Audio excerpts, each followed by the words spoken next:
Hello,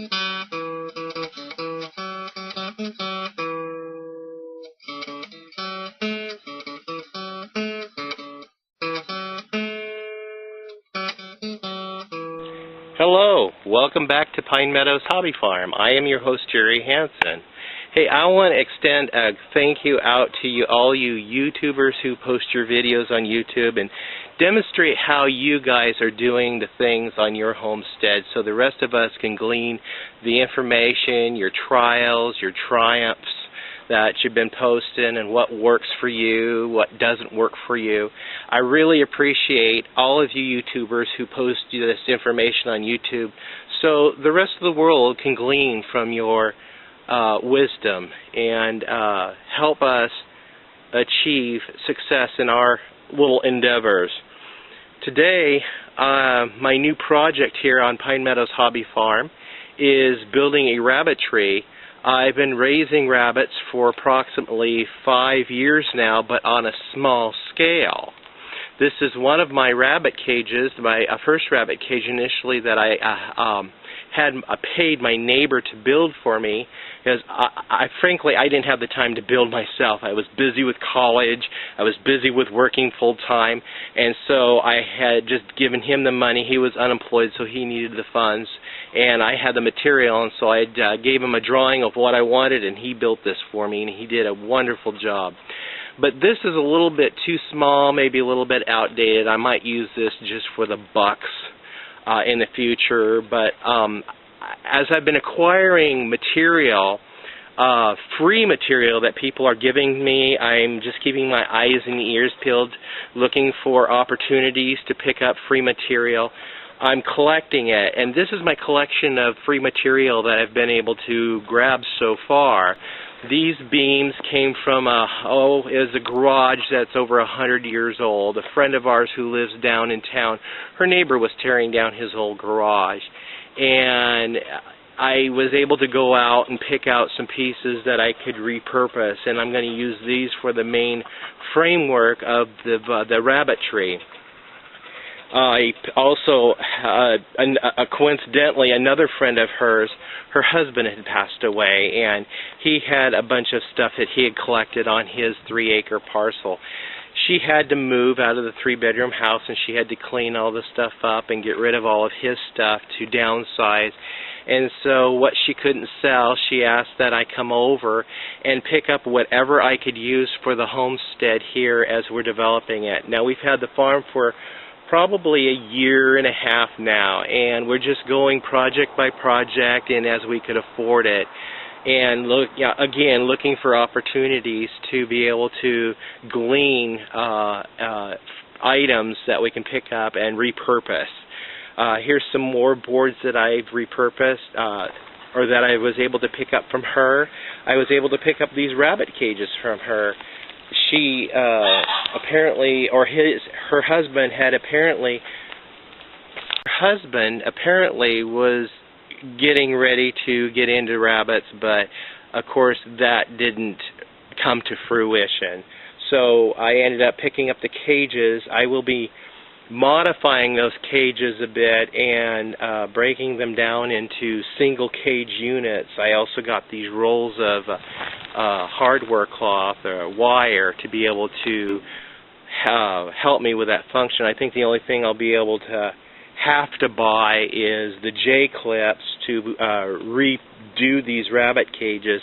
The reason why I want to make single individual rabbit cages and build the racks for them inside the rabbitry, that way it's easier to pull a cage out, take it outside, scrub it down, clean it up, and put it back in place rather than taking and disassembling the whole rack, taking a great big 6-foot long rabbit cage out.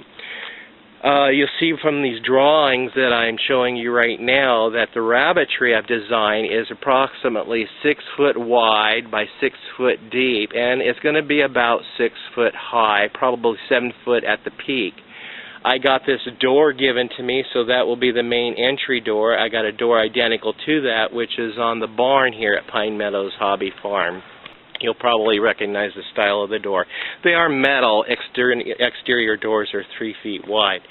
So I'm going to have to be a little bit creative about where to put these rabbit cages and how I'm going to build the rabbit shed for these. I know I need to have it to be able to open up in the summertime and have fans on the rabbits, because they do not tolerate heat too well, because these are burrowing animals and they seek shelter in the earth where it's nice and cool, where they can escape the sun and the heat of the day. And it can get up to upwards of 106, 107 degrees here in the mountains of southern Oregon, which we've had for the last 2 weeks. We've had triple-digit numbers. We've had lightning storms which brought in lightning strike fires that we've had 2 fires within 2 miles of the house already this year, and we're expecting more lightning storms come through today.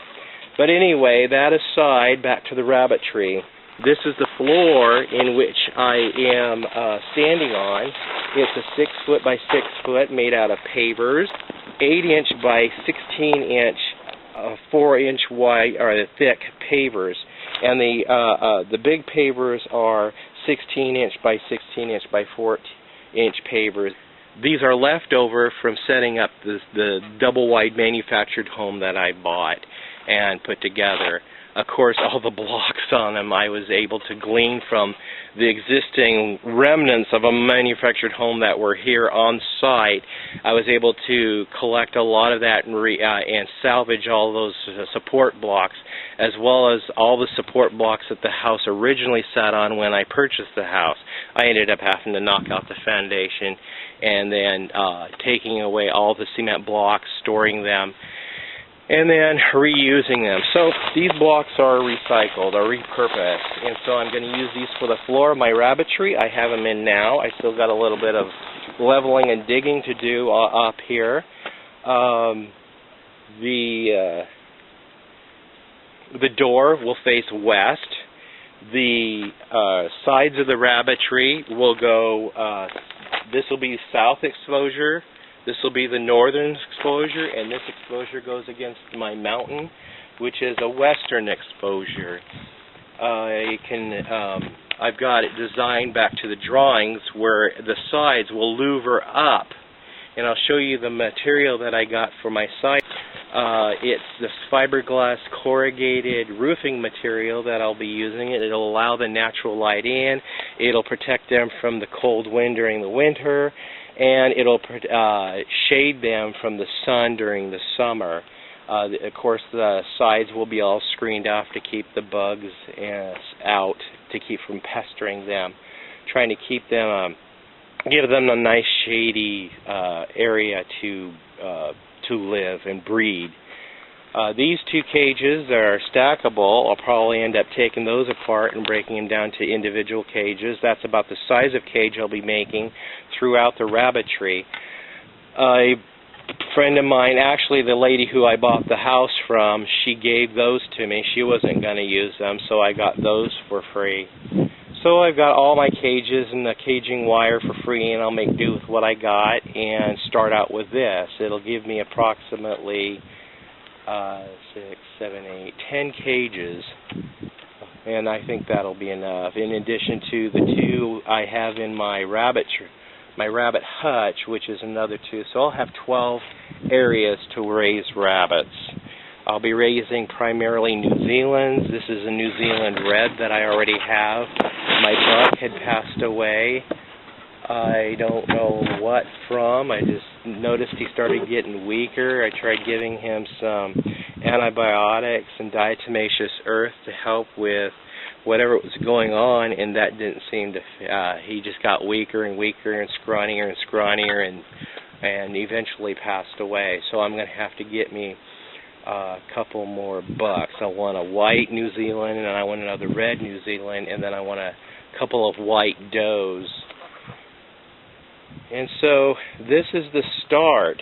On another future video, I'll show you the whole project completed, if not show you the project as I am building it. Most likely I'll show you the project as I'm building it. So stay tuned. My name is Jerry Hansen. I want to thank you for coming back to Pine Meadows Hobby Farm. Have a good day.